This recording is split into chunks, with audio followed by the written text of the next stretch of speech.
The weight of Katherine Shaw's wedding ring felt unbearable as she clutched it in her palm, her trembling fingers refusing to release the last tangible memory of the life she once had, even as the storekeeper's impatient eyes bored into her from across the counter. The dusty town of Kingston, Montana Territory, had never felt more unwelcoming than it did in the summer of 1878. Catherine Kate, to the few who had known her before grief had carved its permanent lines into her once youthful face, stood frozen in the general store, the afternoon sun slanting through grimy windows, illuminating the dust motes that danced around her threadbare dress. "Madam, I ain't got all day," Jeremiah Potts, the storekeeper, said, tapping his fingers against the wooden counter. $5 store credit for the ring, take it or leave it.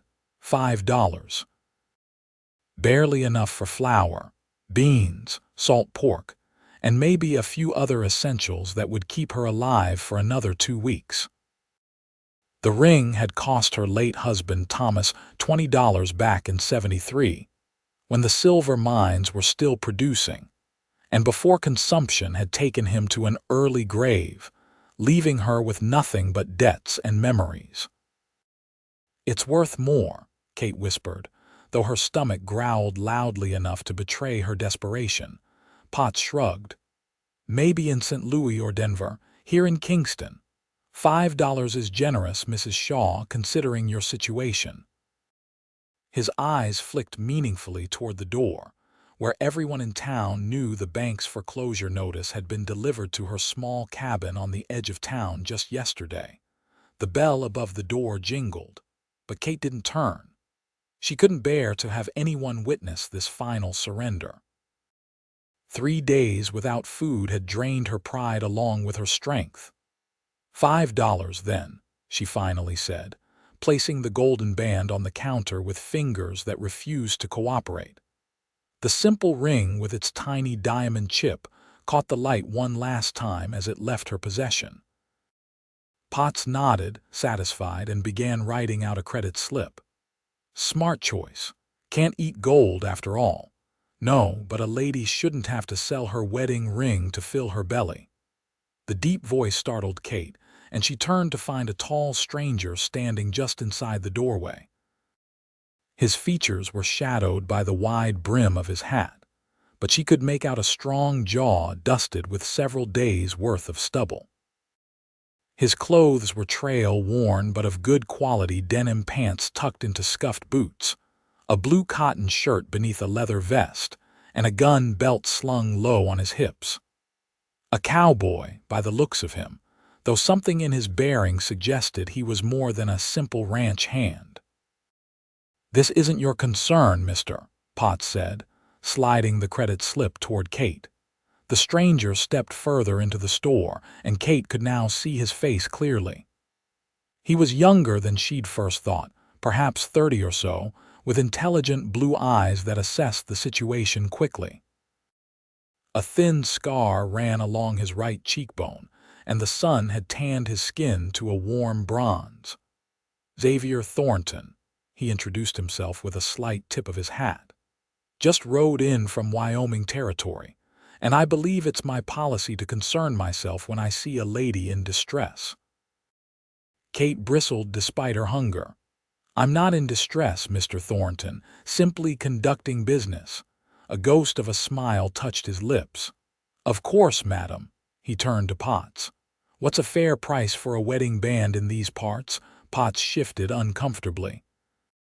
"Already settled on $5 store credit." Xavier reached into his pocket and withdrew a leather pouch. "I'll give you $15. Cash."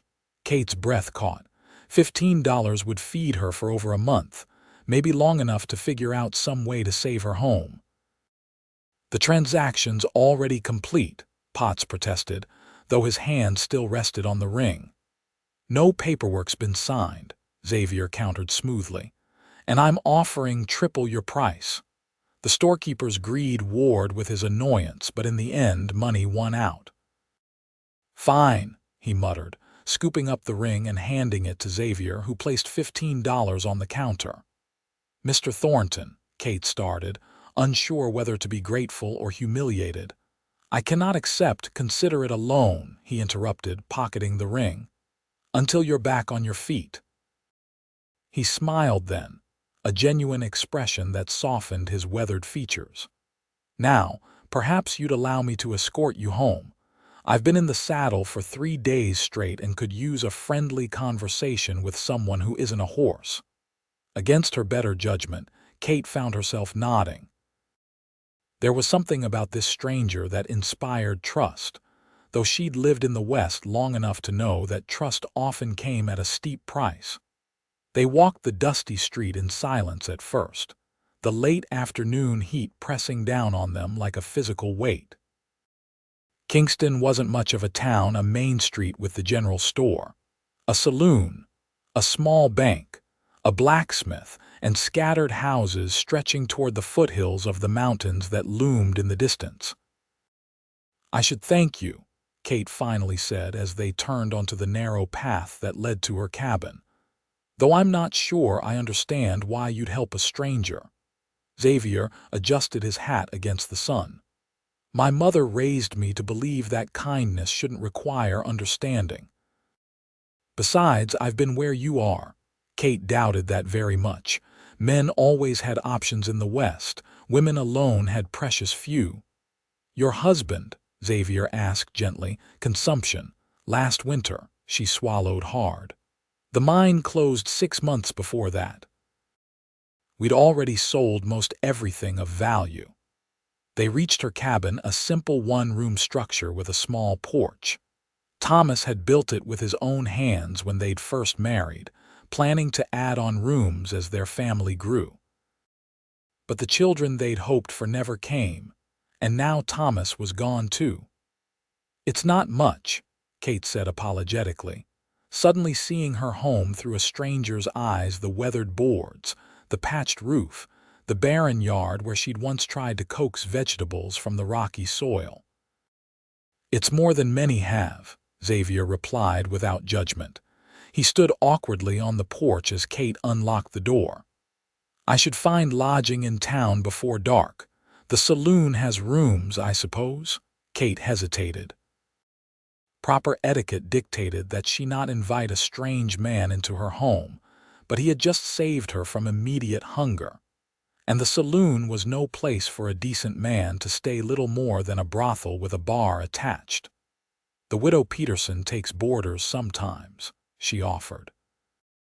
3 doors down from the blacksmith. Tell her I sent you. Xavier nodded his thanks. I'll call on you tomorrow if I may, to make sure you've got what you need. That's not necessary, Mr. Thornton. Xavier, please. His blue eyes held hers steadily. And I believe it is necessary, Mrs. Shaw. Katherine, she corrected automatically. Kate, he smiled again, and for the first time in months Kate felt something other than despair stir within her chest. It was discomforting, this sudden awareness of herself as a woman rather than simply a struggling widow. Until tomorrow, Kate, Xavier said, touching the brim of his hat before turning to leave. Kate watched him walk back toward town, his tall figure straight and purposeful. Only when he disappeared around the bend did she enter her cabin, wondering what business had brought Xavier Thornton to Kingston and why he had chosen to involve himself in her troubles. The next morning, Kate woke with first light, her mind clearer than it had been in days. The $15 Xavier had given her had bought enough supplies to stock her pantry with basics: flour, beans, coffee, sugar, bacon, and even a precious tin of peaches as a small indulgence. Her stomach was full for the first time in days, and the gnawing panic had receded slightly. Still, the foreclosure notice remained, the bank demanding $25 in back payments by the end of the month or her home would be seized. She had little hope of meeting that deadline, but at least she wouldn't face it on an empty stomach. Kate washed at the basin, donning her second-best dress, a faded blue calico that had once brought out the color of her eyes, according to Thomas. At 27, she was still young, though grief had aged her. Her honey-brown hair remained thick and lustrous despite her poor diet, and she pinned it up with more care than usual, telling herself it was simply because she felt more human with food in her belly. She was sweeping the porch when Xavier appeared, leading a handsome chestnut gelding. He'd cleaned up since yesterday, his face freshly shaved except for a neatly trimmed mustache, his clothes less trail-worn. "Good morning," he called, tying his horse to the small hitching post that hadn't seen use since Thomas fell ill. "I hope I'm not calling too early." "Not at all," Kate replied, setting her broom aside. "I was just—" She gestured vaguely at the porch, embarrassed by her attempt to make her humble home more presentable. Xavier climbed the steps, producing a small package from his saddlebag. "I brought coffee." Real coffee, not that sawdust they sell at Pot's store. The rich aroma when he unwrapped the paper made Kate's mouth water. "That's very thoughtful. Would you like to come in while I brew some?" The interior of the cabin was spare but clean. A cast-iron stove dominated one wall, with a small table and 2 chairs nearby. A curtain partitioned off the sleeping area, and shelves held the few books and mementos Kate had kept through the hard times. Xavier removed his hat as he entered, revealing thick, dark hair that curled slightly at the nape of his neck. He looked around with interest but without judgment, his gaze lingering briefly on a framed daguerreotype of Kate and Thomas on their wedding day. "You have a nice home," he said sincerely. "Had," Kate corrected, busying herself with the coffee. "The bank's foreclosing at the end of the month. I'm behind on payments." Xavier settled into one of the chairs. "How much do you owe?" $25, she said, embarrassed to admit what seemed such a small amount to a man who could casually spend 15 on a stranger's wedding ring. "But it might as well be 1,000. There's no work for a woman in Kingston except—" She trailed off, unwilling to voice the only profitable profession available to desperate women in mining towns. "What skills do you have?"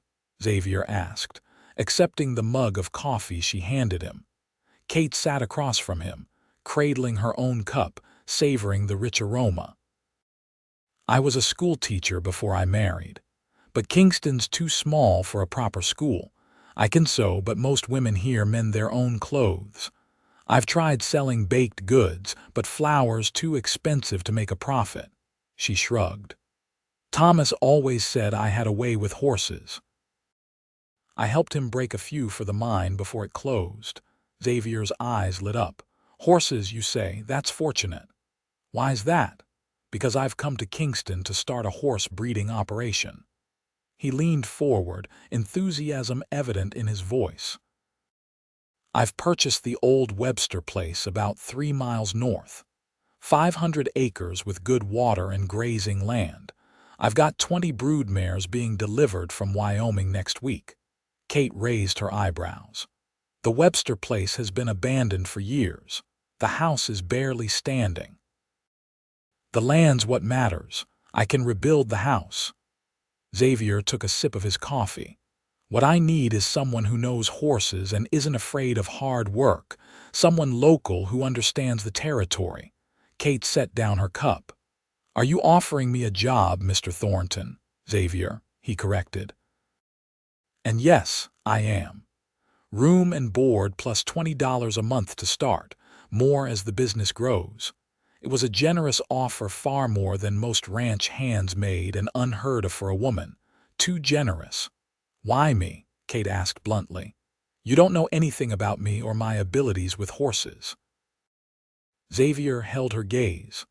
"I'm a good judge of character, Mrs. Shaw, and I need someone I can trust while I travel to purchase breeding stock. Someone who won't run off with everything the moment my back is turned. And a woman alone seems trustworthy to you."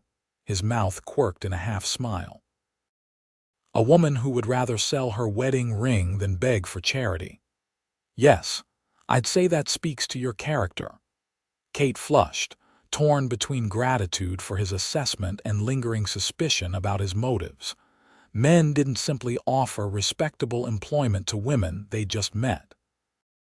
Not in her experience. It's a business proposition, Xavier added, seeming to read her thoughts. Nothing more. You'd have your own quarters, of course. Kate stared into her coffee cup. The offer was tempting a solution to her immediate problems, and a chance to avoid becoming one of the desperate women who worked the saloon upstairs rooms. But leaving the cabin Thomas had built for her felt like a final betrayal of his memory. "I need time to think," she said finally. Xavier nodded, rising to his feet. "Of course. I'm heading out to the property today to assess what needs to be done before the horses arrive. I'll be back in town on Friday if you decide to accept." He reached into his pocket and withdrew her wedding ring, placing it gently on the table between them. "This belongs to you, regardless of your decision." Kate stared at the simple gold band, her throat tight with emotion. "I told you I can't accept. It's not charity," Xavier interrupted firmly. "It's an advance against your wages if you take the job.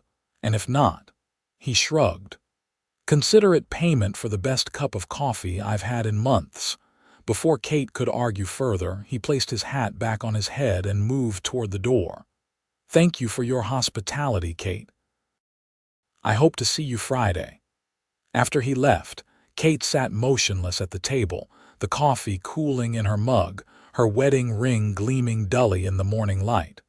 The offer seemed too convenient, too perfect a solution to her problems.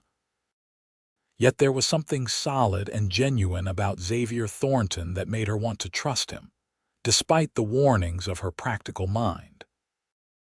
She picked up the ring, sliding it back onto her finger where it now sat loose, a reminder of the weight she'd lost during the hard months since Thomas's death. Its familiar pressure brought both comfort and fresh grief. "What would you have me do, Thomas?" she whispered to the empty room. But there was no answer, only the soft ticking of the clock and the distant sounds of Kingston stirring to life for another day. The next morning, Kate made her decision. She couldn't save the cabin, not without help. Even if she managed to scrape together enough for this month's payment to the bank, there would always be next month and the month after. Winter would come again, bringing snow and higher costs for firewood and food. The practical choice was clear, however much it pained her. She spent the next 3 days sorting through her possessions, deciding what to take and what to leave behind. Most of Thomas's clothes she donated to the church for distribution to miners down on their luck. His tools she packed carefully, they might be useful at the Webster place. Her wedding dress, unworn since that hopeful day 5 years ago, she folded into a cedar chest along with her mother's lace tablecloth, and the quilt Thomas's mother had made as a wedding gift.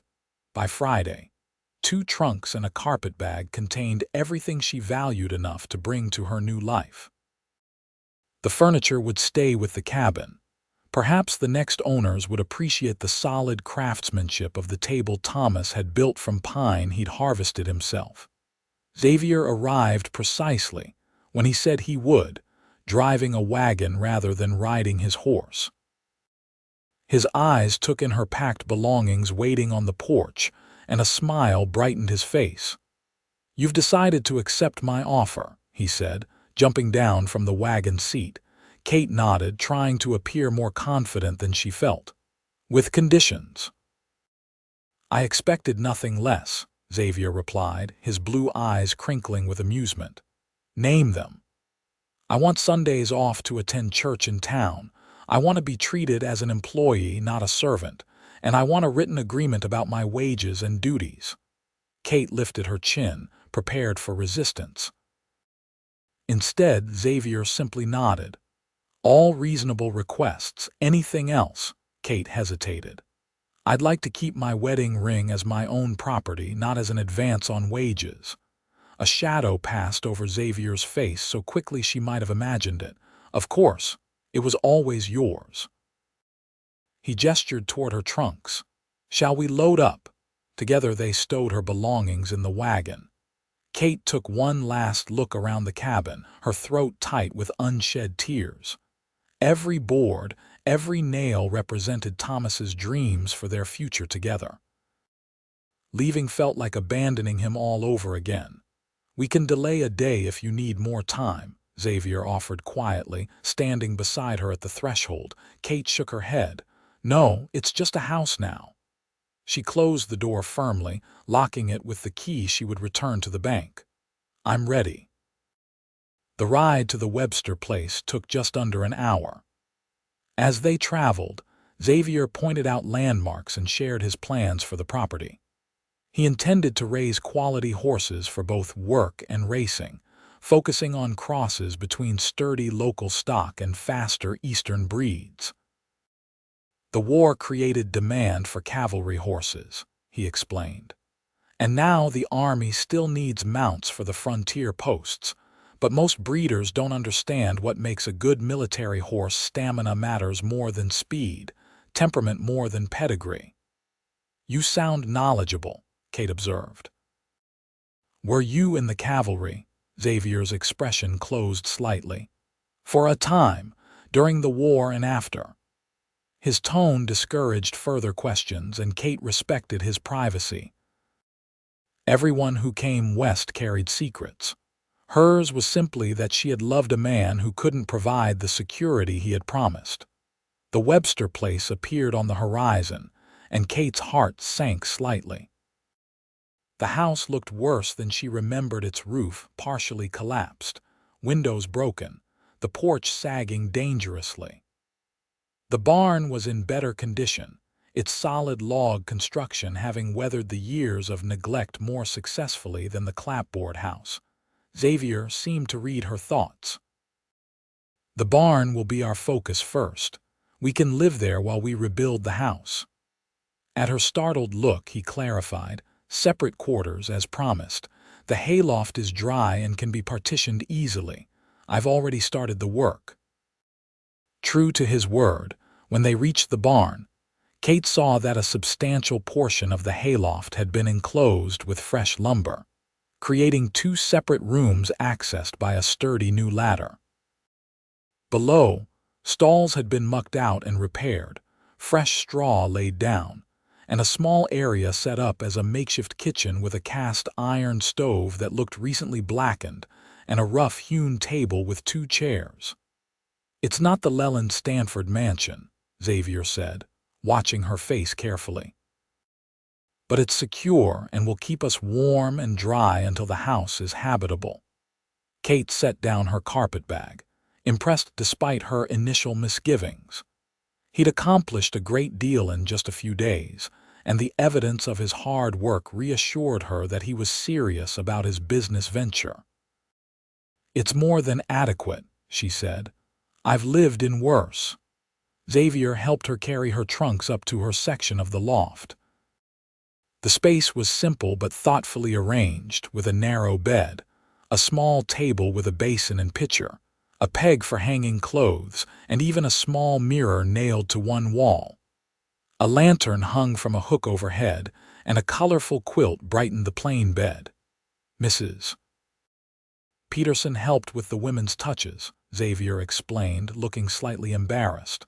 "I wasn't sure what you'd need." Kate ran her hand over the quilt, touched by the consideration. "It's perfect, thank you." Xavier cleared his throat. "I'll let you get settled, dinner in an hour." "Nothing fancy, just beans and bacon, but I make a decent cornbread." Alone in her new quarters, Kate unpacked her few possessions, arranging her books on a crude shelf Xavier had mounted to the wall and placing Thomas's photograph on the small table. The wedding ring she threaded onto a leather cord and hung around her neck, tucked beneath her dress where it rested against her heart. The last of the day's light filtered through a small window that overlooked the valley. From this vantage, she could see for miles rolling grasslands giving way to distant mountains, the ribbon of a creek winding through the property, stands of cottonwoods marking its path. It was beautiful in a wild, untamed way that reminded her why she had fallen in love with Montana territory despite its hardships. "We'll be all right here, Thomas," she whispered, touching the photograph gently. Then she straightened her shoulders and descended the ladder to help with dinner, determined to earn her keep from the very first day. The next 2 weeks established a rhythm to their partnership. They rose before dawn, Kate preparing a hearty breakfast while Xavier tended to his horse and the 2 mules he had purchased for working the land. Mornings were spent making the barn fully functional for the arrival of the broodmares, repairing stalls, reinforcing gates, clearing paddock areas of debris. In the afternoons, Xavier worked on the house, salvaging what lumber he could and hauling new materials from town. Kate focused on establishing a garden near the creek, using seeds she'd brought from her cabin. The soil was rich here, far better than the rocky ground she'd struggled with in Kingston, and she took satisfaction in preparing for a future harvest. They worked well together, developing an easy camaraderie based on shared labor and mutual respect. Xavier never questioned Kate's abilities or treated her as weaker because of her gender. In turn, she appreciated his straightforward manner and willingness to explain his reasoning when they disagreed about a task. Evenings were spent planning the next day's work over simple but hearty meals. Sometimes Xavier would read aloud from one of Kate's books, his deep voice bringing the words to life in the lantern-lit barn. Other times they simply sat in comfortable silence, Kate mending clothes while Xavier whittled or wrote in a leather-bound journal he kept private. Kate learned that Xavier had grown up in Pennsylvania, the son of a horse breeder who had supplied mounts to the Union Army. He spoke little of the war itself, though she gathered he had served with distinction. After the war, he had worked as a horse trader throughout the territories, saving his money and learning the business from the ground up. "Why Montana?" she asked one evening as they sat outside watching the sunset paint the mountains gold and crimson. "Wyoming has more established ranching operations, or Texas." Xavier took a sip from his coffee cup. "Too many people with the same idea. The land's getting crowded, water rights disputed." He gestured toward the open valley before them. "Here, there's still space to build something lasting. And the railroad's coming through Helena next year. That means easier access to eastern markets." "You've thought it through carefully," Kate observed. "I've been planning this for 5 years," Xavier admitted. "Scouted properties throughout the territories before settling on this one. The right combination of water, grazing land, and proximity to transportation routes." Kate nodded, impressed by his foresight. Thomas had been impulsive, chasing silver dreams without considering the boom and bust cycles of mining towns. Xavier's methodical approach seemed wiser, built for long-term success rather than quick riches. "What about you?" Xavier asked. "How did you end up in Kingston?" Kate watched a hawk circling lazily overhead. "Thomas heard about the silver strike in '72. We were in Denver then. He was working as a carpenter and I was teaching at a small school, but he always wanted more than a workingman's wage." She smiled sadly. "He had such dreams, Thomas did. A big house, fine clothes for me, children running everywhere." "No children came?" Xavier asked gently. Kate shook her head, not for lack of hoping. She twisted the wedding ring that now hung from the cord around her neck. Maybe it was for the best. The last year would have been even harder with little ones to feed. Xavier was quiet for a moment. "Do you regret coming to Montana?" "No," Kate answered without hesitation. "Despite everything, I don't. There's something about this land that gets into your blood, the openness of it, the possibility." She looked at him curiously. "Don't you feel it?" His eyes met hers, something unreadable in their blue depths. "Yes. That's exactly why I'm here." The moment stretched between them, comfortable yet charged with an awareness that had been building gradually over their days working side by side. Kate looked away first, discomfited by the warmth spreading through her chest. Thomas had been gone barely 7 months. It seemed disloyal to notice another man's kind eyes or the strength of his hands. "We should turn in," she said, rising to her feet. "The mares arrive tomorrow." Xavier nodded, respecting her withdrawal. Big day. Means we're officially in business. That night, Kate lay awake in her loft quarters, listening to Xavier's occasional movements below as he banked the stove for the night. Her wedding ring felt heavy against her skin, a tangible reminder of her past and the vows she had made. Yet for the first time since Thomas's death, she found herself thinking of a future that held more than mere survival. The arrival of the broodmares transformed the quiet ranch into a bustling operation.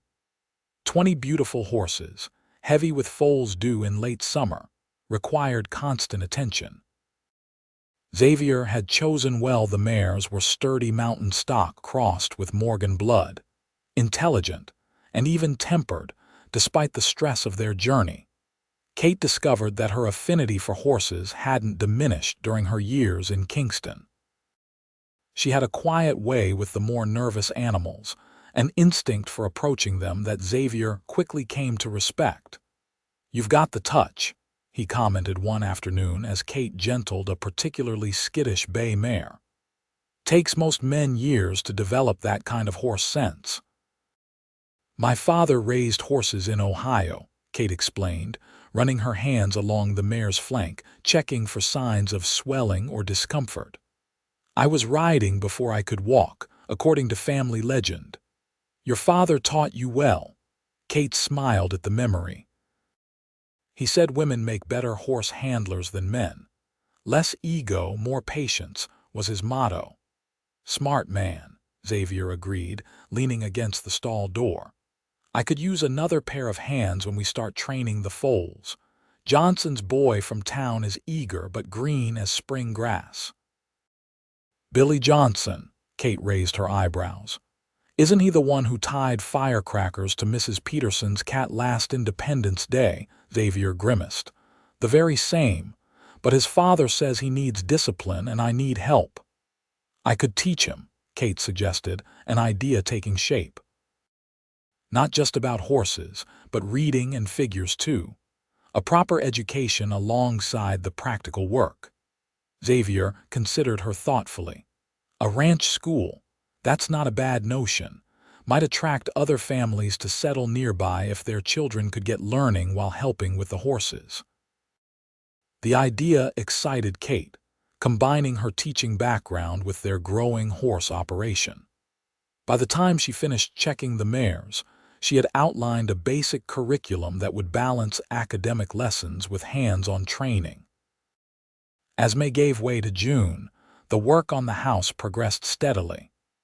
Xavier proved skilled with tools, and Kate's practical suggestions improved the original layout. They added a proper kitchen with built-in cupboards, a room that could serve as both office and library, and 3 bedrooms, one for Xavier, one for Kate, and a smaller one that could accommodate a ranch hand, or as Xavier pointed out, serve as a classroom initially. Working side by side on the house created a new intimacy between them. Kate found herself watching Xavier when he was focused on a task, admiring the careful precision of his movements and the quiet competence he brought to everything he touched. Sometimes she would catch him watching her too, his gaze quickly shifting away when she noticed. They celebrated Independence Day with a trip into Kingston for the town festivities. Kate wore her best dress, a green calico that Xavier had never seen, and felt a flutter of satisfaction at the appreciation in his eyes when she descended the ladder that morning. "You look lovely," he said simply, offering his hand to help her into the wagon. Kingston had changed in the weeks since Kate had left. News of Xavier's horse operation had sparked interest in the area, bringing new settlers and a sense of optimism that had been missing since the mine's closure. The bank manager greeted them warmly, no longer the stern-faced man who had posted the foreclosure notice on Kate's cabin. "Mrs. Shaw, Mr. Thornton, just the people I wanted to see." Harvey Simmons pumped Xavier's hand enthusiastically. "I've had inquiries about property near your ranch. Seems folks are interested in the horse business." Xavier maintained his composure. "Is that so? Well, good grazing land is still available to the north of us." "Excellent, excellent. And Mrs. Shaw, how are you finding ranch life? Quite a change from town living, I imagine." Kate noted the respect in his tone that had been absent when she was a desperate widow. "I find it most satisfactory, Mr. Simmons. The air is cleaner, for one thing." Xavier's mouth twitched as he suppressed a smile. They moved on through the celebration, stopping to watch children's races and sample pies at the church bake sale. Several times Kate caught curious glances from townsfolk, and whispers followed in their wake. "They're wondering about us," she murmured to Xavier as they watched a shooting contest. "Let them wonder," he replied, unconcerned. "We know the truth of our arrangement." But what was the truth? Kate found herself asking as the day progressed. Their working partnership had evolved into something more complex than employer and employee. There was friendship, certainly, mutual respect undoubtedly, but also moments of awareness that couldn't be so easily categorized. As dusk fell, and the townspeople gathered for the fireworks display, Xavier led Kate to a quiet spot on a hillside overlooking the festivities. "I have something for you," he said, reaching into his pocket. "A small token of appreciation for all your work these past weeks." He handed her a small wooden box. Inside, nestled on a piece of velvet, was a delicate silver chain. "For your wedding ring," Xavier explained as Kate looked up in surprise. "I noticed the leather cord was wearing thin. This seemed more practical if you'd like it." The thoughtfulness of the gesture touched Kate deeply. "It's beautiful," she said, removing her makeshift necklace. "Would you help me?" Xavier took the ring and carefully threaded it onto the silver chain. Kate turned, lifting her hair so he could fasten the clasp around her neck. His fingers were gentle against her skin, lingering perhaps a moment longer than necessary. "Thank you," she said softly, turning back to face him. In the gathering darkness, his features were softened, his eyes reflecting the first bursts of fireworks in the distance. "Kate," he began, his voice pitched low beneath the booming explosions. "I want you to know that I, Mrs. Shaw—" "Mr. Thornton," Billy Johnson's excited voice interrupted whatever Xavier had been about to say. The gangly teenager bounded up the hill toward them, oblivious to the moment he had shattered. "Pa says to tell you the gelding you were asking about is for sale. $10 and he's yours." Xavier's expression shifted from frustration to resignation. "Thank you, Billy. Tell your father we'll discuss it tomorrow." By the time the boy departed, the intimacy of the moment had dissipated. They watched the remainder of the fireworks in companionable silence, but Kate found herself wondering what Xavier had intended to say. The ride back to the ranch was quiet, both lost in their own thoughts beneath a sky brilliant with stars. As Xavier helped Kate down from the wagon, their hands lingered together longer than usual. "Kate," Xavier said, his voice husky in the darkness. "What I was trying to say earlier—" "It's late," Kate interrupted, suddenly afraid of what might follow, "and we have an early start tomorrow." The chestnut mare might foal any day now. Disappointment flickered across Xavier's face, but he nodded. "Of course. Good night, then." "Good night, Xavier." Kate climbed to her loft quarters, her mind tumbling with conflicting emotions. Thomas's ring felt heavier than usual against her collarbone, a reminder of vows spoken and a life shared. Yet her heart quickened at the memory of Xavier's fingers brushing her neck, the warmth in his eyes as he looked at her. "Oh, Thomas," she whispered into the darkness, "what am I to do?" The answer came not from her late husband, but from her own heart. Live. Thomas would want her to live. July brought the first foal, a strong colt with the chestnut mare's coloring and his sire's powerful hindquarters. Xavier was away in Helena, arranging for additional breeding stock, so Kate handled the birth alone, drawing on memories of her father's horse farm. When Xavier returned 2 days later, she led him proudly to the stall where mother and foal rested. "He's perfect," Xavier breathed, his face alight with the same wonder Kate had felt watching the colt take his first wobbly steps. "You did this, Kate, our first success." "We did this," Kate corrected, but she couldn't help feeling proud of the healthy foal. Xavier turned to her, his expression serious. "I've been thinking while I was away. This partnership works because we both bring something valuable to it. I'd like to make it more formal." Kate's heart stuttered. "What do you mean, a business partnership, on paper?" "You'd own 20% of the operation to start, with the option to increase your stake as we expand." He ran a hand through his hair, uncharacteristically nervous. "You've more than proven your worth, Kate. The ranch is as much your creation as mine." Relief mingled with an unexpected disappointment. For a moment she had thought, but no, this was better, cleaner. A business arrangement without emotional complications. "I'd be honored," she said, extending her hand to seal the agreement. Xavier took it, but instead of shaking, he raised her fingers to his lips in a gesture that was decidedly unbusinesslike. "The honor is mine." That evening, Xavier presented her with the formal partnership agreement, clearly written and more generous than he had outlined.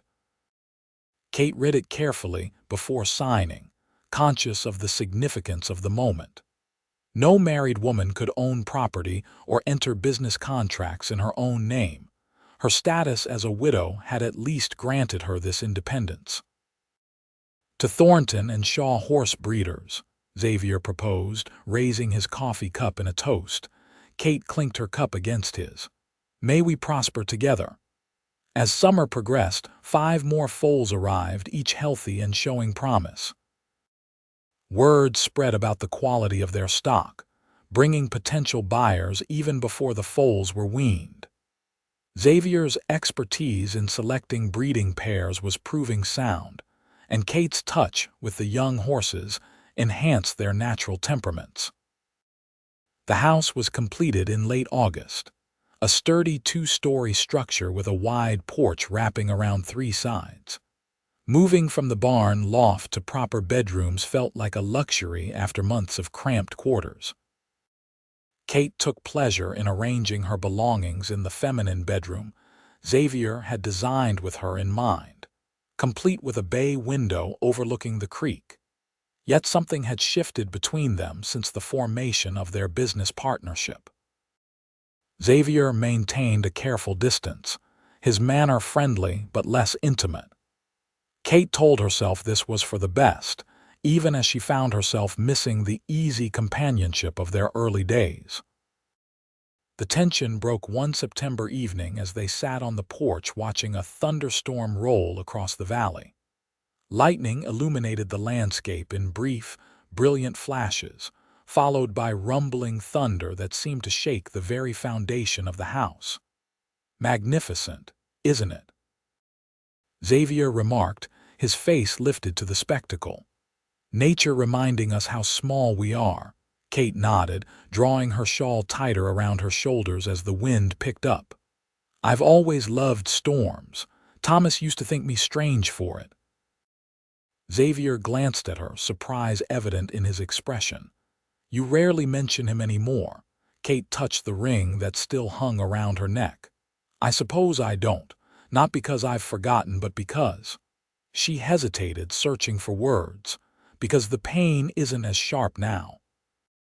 I remember the good without being overwhelmed by the loss." "That's as it should be," Xavier said quietly.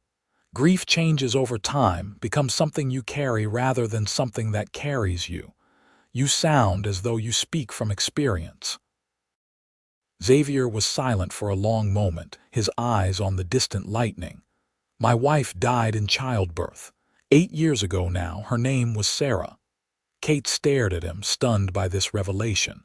Xavier, I'm so sorry. I had no idea you were married. The child died too, a son.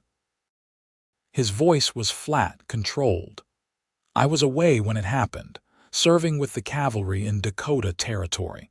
By the time I received word and made it home, they were both buried. Oh, Xavier. Kate reached out impulsively, covering his hand with hers. He turned his palm upward, lacing their fingers together. I tell you this not to burden you with old sorrows, but to explain why I understand what it means to wear a ring around your neck rather than on your finger, to honor what was while still living in what is. The honesty of his words resonated deeply with Kate. Yes, she whispered. That's exactly it. Thunder cracked overhead, startlingly close, and rain began to pelt the porch roof. Neither moved to go inside, the storm around them somehow fitting for this moment of shared vulnerability. Kate, Xavier said, his voice almost lost in a gust of wind. I've developed feelings for you that go beyond our business partnership or friendship. I've tried to keep my distance to respect your grief and your independence, but I find I can't pretend any longer.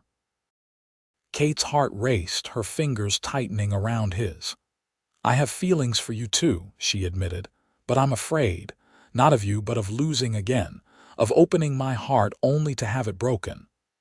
There are no guarantees in this life, Xavier acknowledged. But isn't that true whether we acknowledge our feelings or not? At least together, we'd face whatever comes with the strength of two rather than one. Lightning flashed, illuminating his face earnest, vulnerable, hopeful. Kate realized that somewhere in these months of working side by side, building something from nothing, she had fallen in love with this thoughtful, determined man. Slowly, deliberately, she reached for the silver chain around her neck and unfastened it. Thomas's wedding ring lay in her palm, catching the dim light from the house windows. I'll always honor what Thomas and I had, she said softly. But I think perhaps it's time to stop wearing his ring next to my heart, to make room for new possibilities. Xavier covered her hand with his, warm and steady. Are you certain? No, Kate admitted with a small laugh. But I want to be.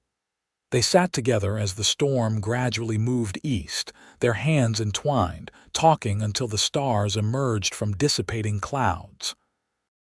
Kate spoke of Thomas, the good and difficult parts of their marriage, the dreams unfulfilled. Xavier shared memories of Sarah, their brief happiness, the guilt he had carried for being absent when she needed him most. We carry them with us, Xavier said as the first light of dawn streaked the eastern sky. But perhaps it's time we stopped letting them stand between us and what might be.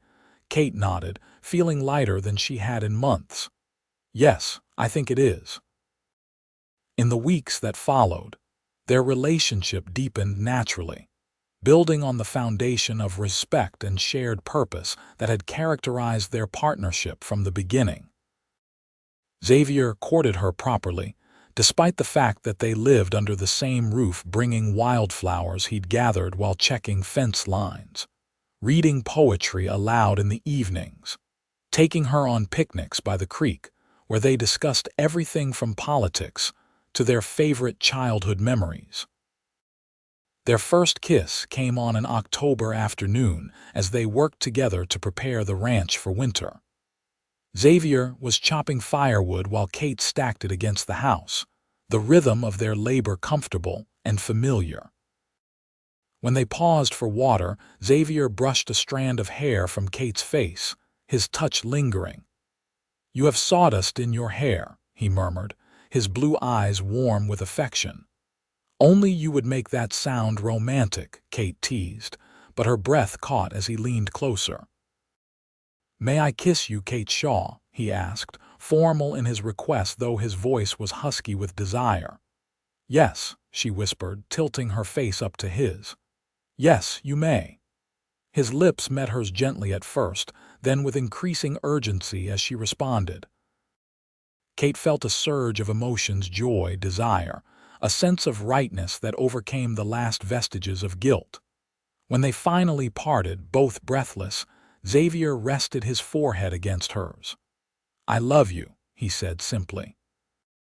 I think I have since that first day in Pot's store when you stood there so proud despite your circumstances. Kate laughed softly. And I thought you were interfering and presumptuous. I was, Xavier admitted with a grin, but with the best of intentions. I love you too, Kate said, the words feeling natural and true. Though I fought against it for longer than I should have. The first snow of winter arrived in mid-November, transforming the ranch into a wonderland of white. Inside the snug house, Kate and Xavier had created a home that reflected both their personalities, practical yet comfortable. With books lining shelves, Xavier had built, and curtains Kate had sewn from fabric ordered from Helena. On Thanksgiving Day, Xavier insisted on preparing the meal himself, shooing Kate from the kitchen with mock sternness. A surprise, he claimed, though the aromas of roasting turkey and baking bread were hardly mysterious. When he finally called her to dinner, Kate gasped at the transformation of their simple dining room. The table was set with her mother's lace tablecloth, which she had packed away as too fine for everyday use. Candles glowed in silver holders Kate didn't recognize, and the table was laden with more food than they could possibly eat: turkey, potatoes, vegetables from their root cellar, fresh bread, and an apple pie cooling on the sideboard. Xavier, this is magnificent, Kate breathed, taking in the effort he had made. But where did these candle holders come from? And the crystal glasses? Xavier pulled out her chair. They were my mother's. I had them shipped from Pennsylvania. I wanted tonight to be special. As Kate sat, she noticed something glittering beside her plate. Thomas's wedding ring lay on the tablecloth, but transformed the gold band had been carefully reshaped and polished, the small diamond now joined by two smaller stones on either side. Xavier, she questioned, her heart beating faster as she looked up at him. He knelt beside her chair, taking her hands in his. Katherine Shaw, I love you, your strength, your kindness, your determination. I want to build a life with you, not as employer and employee, not just as business partners, but as husband and wife. Will you marry me? Tears blurred Kate's vision as she nodded. Yes, she managed through the tightness in her throat. Yes, I will. Xavier lifted the ring. I had the goldsmith in Helena remake it, keeping what was precious from your past, but adding to it for our future. If that feels wrong, I have another ring. I just thought, it's perfect, Kate interrupted, understanding the symbolism perfectly. Thomas would approve of a practical reuse of gold. Xavier laughed, relief evident in his face as he slid the ring onto her finger where it fit perfectly. I took measurements while you were sleeping, he admitted. I hope you don't mind. Kate pulled him up for a kiss, pouring all her happiness into it. I don't mind at all, she whispered against his lips. I love you, Xavier Thornton. They were married on Christmas Eve in Kingston's small church, the same one where Kate had once attended Thomas's funeral. The symmetry might have seemed morbid to some, but to Kate, it felt right, a closing of one chapter and the beginning of another in the same community that had witnessed both her despair and her renewal. The townsfolk turned out in force, curious about the widow who had transformed from destitute to ranch co-owner in less than a year. Jeremiah Potts attended, looking distinctly uncomfortable when Kate greeted him warmly, thanking him for his role in bringing her and Xavier together. If you hadn't tried to cheat me on my ring's value, I might never have met my husband. she told him with sweet insincerity that made Xavier hide a smile behind his hand. The ceremony was simple but meaningful. Kate wore a new dress of deep blue velvet, ordered from Denver at Xavier's insistence. He stood tall and handsome in a black suit, his eyes never leaving hers as they exchanged vows. "I promise to cherish you all the days of my life," Xavier concluded, his voice steady and sure. "To build with you, dream with you, and face whatever comes at your side." "I promise to love you without reservation," Kate responded, her heart full. "To support your dreams as you have supported mine, and to create with you a home filled with joy." As Xavier slipped the remade wedding ring back onto her finger, this time as a symbol of their union, rather than a memory of loss, Kate felt a sense of completion. The journey from that desperate day in Pot's store to this moment of joy had been unexpected but perfect in its way.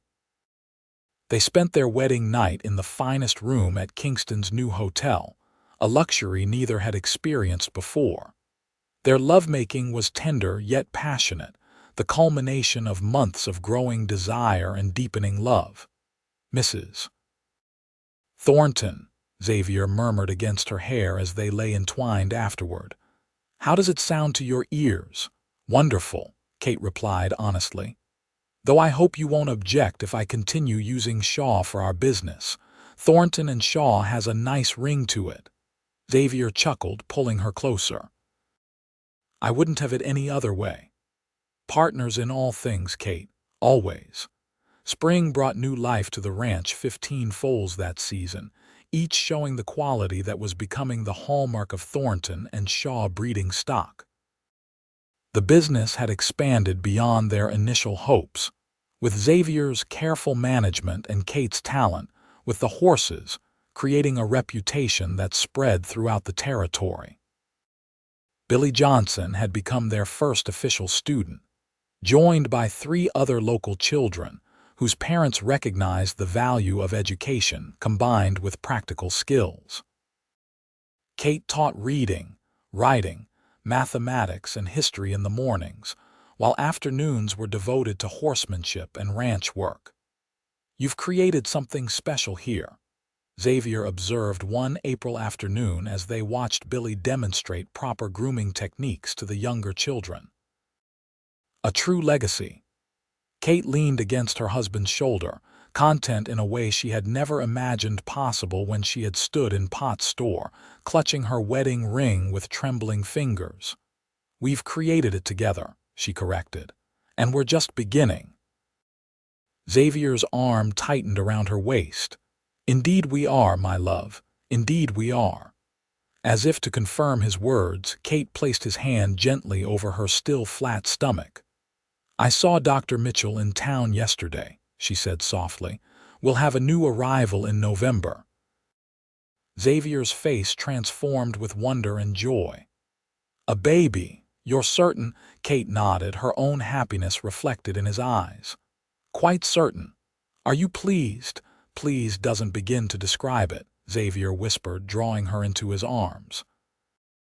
His kiss conveyed everything words could not: gratitude, love, the promise of a future neither had dared to imagine when fate first brought them together. Later that evening, as they sat on their porch watching the sunset paint the mountains gold just as it had that first summer, Kate found herself thinking about the twisting path that had led her here. The grief that had seemed unbearable, the desperation that had driven her to sell Thomas's ring, the chance encounter with a kind stranger who saw value in her when she had forgotten her own worth. "What are you thinking about so seriously?" Xavier asked, his fingers tracing lazy patterns on her palm. "How life surprises us," Kate replied. "A year ago I thought I had lost everything that mattered. I couldn't imagine feeling joy again, let alone this kind of happiness." Xavier nodded, understanding without need for elaboration. "When I came to Kingston, I was looking to build a horse breeding operation. I found a home instead. A family." "You found me," Kate said simply. "And I found you. Perhaps that's all that really matters in the end. As darkness settled over their land, Xavier lit the lantern that would guide them inside to the warmth and security of the home they had built together. Kate followed, her hand in his, the remade wedding ring catching the light as it had that first day in the general store, only now it symbolized not what she had lost, but all she had gained. The ring that had once represented desperation now encircled her finger as a promise kept, a love restored, a future secured. And as Xavier drew her into his arms at the threshold of their home, Kate knew with absolute certainty that this was exactly where she was meant to be.